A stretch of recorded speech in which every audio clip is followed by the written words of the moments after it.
ಹೊಳೆನರಸೀಪುರ ಪಟ್ಟಣದ housing board ರಸ್ತೆಯಲ್ಲಿರುವ cards GST Suvidha ಕೇಂದ್ರ ಹಾಗೂ ಭಾರತ್ ಒನ್ ಸೇವಾ ಕೇಂದ್ರದ ಕಚೇರಿ ಮುಂಭಾಗದಲ್ಲಿ ಡಾಕ್ಟರ್ ಬಿ.ಆರ್. ಅಂಬೇಡ್ಕರ್ ಅವರ 69ನೇ ಪರಿನಿಬ್ಬಾಣದ ಅಂಗವಾಗಿ ಉಚಿತ ಆರೋಗ್ಯ ತಪಾಸಣೆ ಮತ್ತು ರಕ್ತದಾನ ಶಿಬಿರ ಕಾರ್ಯಕ್ರಮ ಆಯೋಜನೆ ಮಾಡಲಾಗಿತ್ತು. ಪ್ರತಿಯೊಬ್ಬರ ಜೀವನದಲ್ಲೂ ಡಾಕ್ಟರ್ ಬಾಬಾ ಸಾಹೇಬರು ಅವಿಭಾಜ್ಯ ಅಂಗವಾಗಿದ್ದು, ಅವರು ಎಲ್ಲರಿಗೂ ಅವಶ್ಯವಾಗಿದ್ದಾರೆ ಎಂಬುದರ ಬಗ್ಗೆ ಚಿಂತಿಸಿದಾಗ ಅವರ ಕೊಡುಗೆಯನ್ನು ಅರ್ಥೈಸಿಕೊಳ್ಳಲು ಸಾಧ್ಯವಾಗುತ್ತದೆ. ಇಂತಹ ಮಹಾನ್ ವ್ಯಕ್ತಿ ನಮ್ಮ ನಾಡಿನಲ್ಲಿ ಉದಯಿಸದೇ ಇದ್ದಿದ್ದರೆ ನಮ್ಮ ಸ್ಥಿತಿಗತಿಯನ್ನು ಊಹಿಸಲು ಅಸಾಧ್ಯವಾಗುತ್ತದೆ. ಎಲ್ಲರೂ ಭಾರತೀಯರು ಎಂಬ ಧ್ಯೇಯದೊಂದಿಗೆ ಯಾವುದೇ ತಾರತಮ್ಯವಿಲ್ಲದೆ ವೈವಿಧ್ಯತೆಯಲ್ಲಿ ಏಕತೆಯನ್ನು ತೋರಿದ ಮಹಾನ್ ಪುರುಷ ಡಾಕ್ಟರ್ ಬಿ.ಆರ್. ಅಂಬೇಡ್ಕರ್ ಅವರು ಎಂದು ಕರ್ನಾಟಕ ರಾಜ್ಯ ಸಾರಿಗೆ ಇಲಾಖೆ ಆಯುಕ್ತರಾದ ಡಾಕ್ಟರ್ ಸಿ.ಟಿ. ಮೂರ್ತಿ ಸ್ಮರಿಸಿದರು. ಕಾರ್ಯಕ್ರಮ ಉದ್ಘಾಟಿಸಿ ಮಾತನಾಡಿದ ಅವರು, ಸಮಾಜದ ಕಟ್ಟೇಕಡ ವ್ಯಕ್ತಿ ಸರ್ವೋನ್ನತ ಹುದ್ದೆ ಅಲಂಕರಿಸುವ ಸವಲತ್ತು ನಿರ್ಮಾಣ ಮಾಡಿದ ಸಂವಿಧಾನ ಗ್ರಂಥದ ಪ್ರತಿಯೊಂದು ಅಕ್ಷರವನ್ನು ಹಾಗೂ ವಾಕ್ಯವನ್ನು ಅರ್ಥಪೂರ್ಣವಾಗಿ ನಿರ್ವಹಿಸುವ ಮೂಲಕ ಓರ್ವ ಶಿಲ್ಪಿಯಂತೆ ಬಹಳ ಅಚ್ಚುಕಟ್ಟಾಗಿ ಪರಿಪೂರ್ಣಗೊಳಿಸಿ ವಿಶ್ವಖ್ಯಾತಿ ಗಳಿಸಿದ ಗ್ರಂಥ ನೀಡಿದ್ದಾರೆ ಎಂದರು. ತಹಶೀಲ್ದಾರ್ ಕೆ. ಕೃಷ್ಣಮೂರ್ತಿ ಮಾತನಾಡಿ, ಡಾಕ್ಟರ್ ಬಿ.ಆರ್. ಅಂಬೇಡ್ಕರ್ ಅವರ ಸಂವಿಧಾನವೆಂಬ ಮಹಾನ್ ಗ್ರಂಥವು ಪ್ರಜೆಗಳಿಗೆ ಮೂಲಭೂತ ಹಕ್ಕುಗಳು, ಕರ್ತವ್ಯ, ಸರ್ಕಾರ ಹಾಗೂ ಪ್ರಜೆಗಳ ನಡುವಿನ ಸಂಬಂಧ, ಪ್ರಾದೇಶಿಕ ನಿರ್ದೇಶಕ ತತ್ವಗಳು ಹಾಗೂ ನೀತಿಗಳನ್ನು ರೂಪಿಸಿ ಆರ್ಥಿಕ, ಸಾಮಾಜಿಕ, ಶೈಕ್ಷಣಿಕ ಕ್ಷೇತ್ರದಲ್ಲಿ ನಾಗರಿಕರಿಗೆ ಅವಕಾಶ ನೀಡಬೇಕು ಹಾಗೂ ಜನರ ಕರ್ತವ್ಯದ ಬಗ್ಗೆ ಸವಿಸ್ತಾರವಾಗಿ ತಿಳಿಸಲಾಗಿದೆ. ಅವರು 2 ವರ್ಷಕ್ಕೂ ಹೆಚ್ಚು ಸಮಯ ವಿನಿಯೋಗಿಸಿ ಕರಡು ಸಂವಿಧಾನವನ್ನು ರಚಿಸಿ ಅಗತ್ಯತೆಗೆ ಒತ್ತು ಕೊಟ್ಟು ಬಹಳ ಜವಾಬ್ದಾರಿ ಹಾಗೂ ಸದುದ್ದೇಶದಿಂದ ಸಂವಿಧಾನವನ್ನು ಓರ್ವ ಶಿಲ್ಪಿಯಂತೆ ರಚಿಸಿದ್ದಾರೆ. ಅದಕ್ಕೆ ಪೂರಕವಾಗಿ ನಾವುಗಳು ಭಾರತೀಯರು ಇರಬೇಕೆಂದರು. ಸಹಾಯಕ ಪೊಲೀಸ್ ಅಧೀಕ್ಷಕಿ ASP IPS ಅಧಿಕಾರಿ ಶಾಲು ಅವರು ರಕ್ತದಾನ ಮಾಡುವ ಮೂಲಕ ಕಾರ್ಯಕ್ರಮಕ್ಕೆ ಚಾಲನೆ ನೀಡಿದರು. ಲಕ್ಷ್ಮಿ ಕಾರ್ಯಕ್ರಮ ನಿರೂಪಿಸಿದರು. KR ನಗರ ತಾಲೂಕು ಆರೋಗ್ಯಾಧಿಕಾರಿ ಡಾಕ್ಟರ್ ನಟರಾಜ್, ಸಾರ್ವಜನಿಕ ಆಸ್ಪತ್ರೆಯ doctor Satyaprakash, doctor Nagendra, doctor Rekha, doctor Prathibha, doctor Lokesh, Shreyas, Vishnupadachar, taluk ಸರ್ಕಾರಿ ನೌಕರರ ಸಂಘದ ಅಧ್ಯಕ್ಷರಾದ ಪೃಥ್ವಿರಾಜ್, ಪುರಸಭಾ ಮಾಜಿ ಅಧ್ಯಕ್ಷ HV ಪುಟ್ಟರಾಜು, ಬ್ಲಾಕ್ ಮಹಿಳಾ ಕಾಂಗ್ರೆಸ್ ಅಧ್ಯಕ್ಷ ಶ್ರುತಿ ಗುಂಡಣ್ಣ, ನುಗ್ಗೇಹಳ್ಳಿ PSI ಯತೀಶ್, ವಿಶ್ರಾಂತ ವಿಜ್ಞಾನಿ ಅಣ್ಣಯ್ಯ, ಪುರಸಭಾ ಮಾಜಿ ಸದಸ್ಯ ಕುಮಾರ್, KR ಸುದರ್ಶನ್ ಬಾಬು, ಡೊನಾಲ್ಡ್ ರಂಗಸ್ವಾಮಿ, ಉಮೇಶ್, ದೊರೆ, ಪ್ರಸನ್ನ, ಬಾಬು, ನವೀನ್, ವೀಣಾ, ದೀಪಿಕಾ, ಅನುಪಮ, ಪ್ರೀತಮ್ ಹಾಗೂ ಇತರರು ಕಾರ್ಯಕ್ರಮದಲ್ಲಿ ಉಪಸ್ಥಿತರಿದ್ದರು. ತಾವು ಏನು ಓದಿದಿರಿ, ತಾವು ಏನು ತಿಳ್ಕೊಂಡಿರಿ, ಅದಕ್ಕಿಂತ ಹೆಚ್ಚಿನಾಗಿ ಜೀ ವಾಹಿನಿಯಲ್ಲಿ ಏನು ಬರ್ತಿತ್ತು ಮಹಾನಾಯಕ ಅಂತ ಸೀರಿಯಲ್, ಅದನ್ನು ನೋಡಿದ್ರೆ ನಿಮಗೆ ಅವರ ಬಾಲ್ಯ ಜೀವನ, ಯೌವನ, ಅವರ ಸಾಧನೆಗಳು ನಿಮಗೆ ತಿಳಿದು ಬರ್ತದೆ. 1947ರಲ್ಲಿ ನಮಗೆ ಸ್ವಾತಂತ್ರ್ಯ ಆಯ್ತು ನಿಜ, ದಾಸ್ಯದಲ್ಲಿ ಇದ್ದಿದ್ದು ನಿಜ, ಅವ್ರು ಹೇಳ್ದಂಗೆ ಕೇಳ್ಕೊಂಡಿದ್ದು ನಿಜ.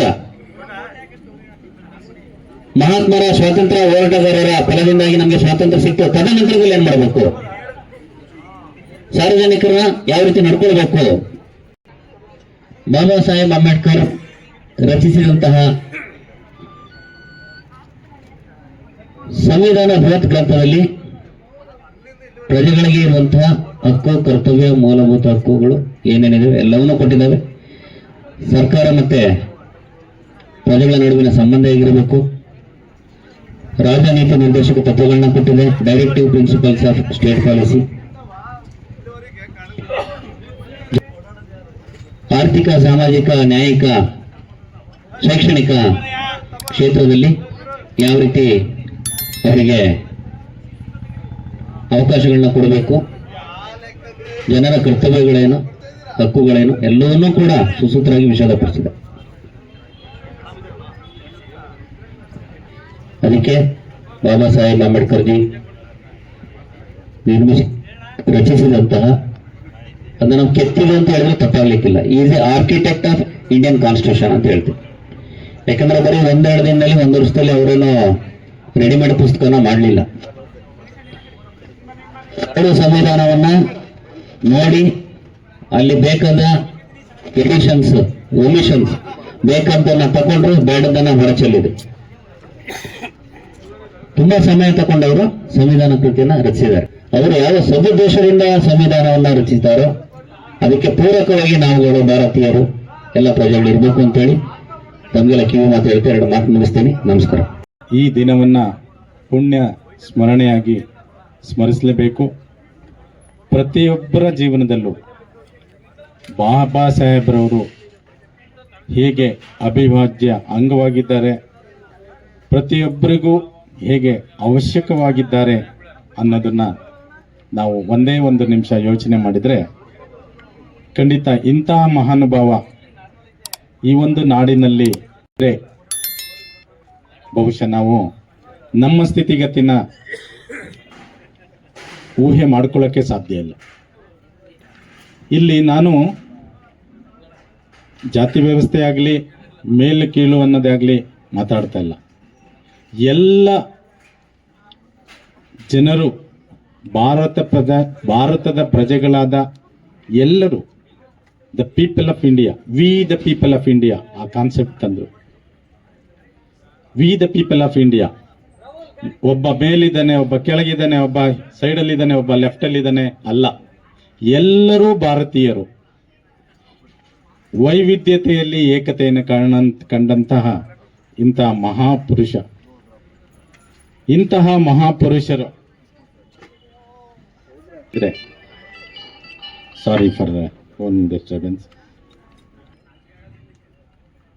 ಸಮಾಜದ ಕಟ್ಟಕಡೆಯ ವ್ಯಕ್ತಿ ಸರ್ವೋನ್ನತ ಹುದ್ದೆಯನ್ನ ಅಲಂಕರಿಸುವಂತಹ ಆ ಪರಿಸ್ಥಿತಿ, ಆ ಸ್ಥಿತಿಯನ್ನ, ಆ ಸವಲತ್ತನ್ನ ನಿರ್ಮಾಣ ಮಾಡಿದಂತಹ ಏಕೈಕ ಗ್ರಂಥ, ಹೋಲಿ ಗ್ರಂಥ ಅಂದರೆ ಸಂವಿಧಾನ.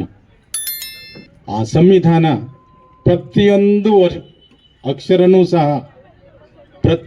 ಅಕ್ಷರನೂ ಸಹ ಬಾಬಾ ಸಾಹೇಬ್ರವರು ಅಚ್ಚುಕಟ್ಟಾಗಿ ನಿರ್ವಹಿಸಿರ್ತಕ್ಕಂಥದ್ದು. ಅದಕ್ಕೆ ನಮ್ಮ ತಹಶೀಲ್ದಾರ್ ಅವರು ಅವಾಗಲೇ ಹೇಳ್ತಾ ಇದ್ರು, ಈ ಸಂವಿಧಾನವನ್ನ ಆರ್ಕಿಟೆಕ್ಟ್ ಕೆತ್ತಾ ಇದೀವಿ, ಪ್ರತಿಮೆಗಳನ್ನ ಕೆತ್ತನೆ ಮಾಡೋದನ್ನ ನೋಡಿದೀವಿ.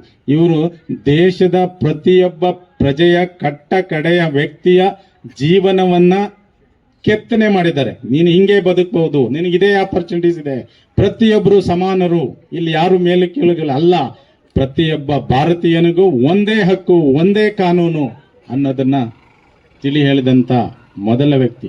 ಬಹಳಷ್ಟು ಅಪೋಸಿಷನ್ ಬಂತು ಅವಾಗ, ಆದರೂ ಎದೆಗುಂದಲಿಲ್ಲ. ಈಗ ನಾವು ಒಂದು ಸಣ್ಣ ಅಡರು ತೊಡರುಗಳು ಬಂತು ಅಂದ್ರೂ ಸಹ ಬಹಳಷ್ಟು ಚಂಚಲಿತರಾಗ್ತೀವಿ. ಆದರೆ ಆ ವ್ಯಕ್ತಿ ಎಲ್ಲ ಥರ ಕಾಯಿಲೆಗಳಿತ್ತು, ಶುಗರ್ ಇತ್ತು, ಅವರಿಗೆ ಸವಲತ್ತುಗಳು ಸಹ ಇರಲಿಲ್ಲ. ಆದ್ರೂ ಭಾರತದ ಕಟ್ಟ ಕಡೆಯ ವ್ಯಕ್ತಿಯ ಜೀವನ ಪರಿಸ್ಥಿತಿಯನ್ನು ಸುಧಾರಿಸಬೇಕು ಅನ್ನೋ ಉದ್ದೇಶದಿಂದ. ಆದರೆ ನಾವು ಇತ್ತೀಚಿನ ದಿನಗಳಲ್ಲಿ ಏನು ಮಾಡ್ತಾ ಇದ್ದೀವಿ ಅಂದರೆ, ಕಾನ್ಸ್ಟಿಟ್ಯೂಷನ್ ಬಗ್ಗೆ ಬಹಳಷ್ಟು ಅರಿವು ಇಲ್ಲ. ನಾನು ಒಬ್ಬ ಎಂಜಿನಿಯರಿಂಗ್ ವಿದ್ಯಾರ್ಥಿ. ಕಾನ್ಸ್ಟಿಟ್ಯೂಷನ್ ಅನ್ನೋದನ್ನ ನಮ್ಮ ಸಬ್ಜೆಕ್ಟಲ್ಲಿ ಸಹ ನಾವು ಅಳವಡಿಸಿಲ್ಲ. ಇತ್ತೀಚಿನ ದಿನಗಳಲ್ಲಿ ಇದನ್ನು ಮಾತ್ರ ಪ್ರಿಯಾಂಬಲ್ ಅನ್ನು ಮಾತ್ರ ಸೇರಿಸ್ತಾ ಇದ್ದೀವಿ. ಎಂಜಿನಿಯರಿಂಗ್ ಗ್ರಾಜುಯೇಟ್ಸ್ಗಿರ್ಬೋದು, ಮೆಡಿಕಲ್ ಗ್ರಾಜುಯೇಟ್ಸ್ಗಿರ್ಬೋದು, ಮುಖ್ಯವಾಗಿ ಬೇಕಾಗಿರೋಂಥ ಕಾನ್ಸ್ಟಿಟ್ಯೂಷನ್ ಅನ್ನ ನಾವು ಕಲಿಸ್ತಾ ಇಲ್ಲ. ಪ್ರತಿಯೊಬ್ಬರು ಕಲಿಬೇಕಾಗಿದೆ. ಪ್ರತಿಯೊಬ್ಬರು ಮನೆಯಲ್ಲೂ ಸಹ ಈ ಒಂದು ಪವಿತ್ರ ಗ್ರಂಥವಾದಂಥ ಸಂವಿಧಾನದ ಪುಸ್ತಕ ಅವರ ದೇವರ ಕೋಣೆಯನ್ನು ಆವರಿಸ್ಕೋಬೇಕಾಗಿದೆ.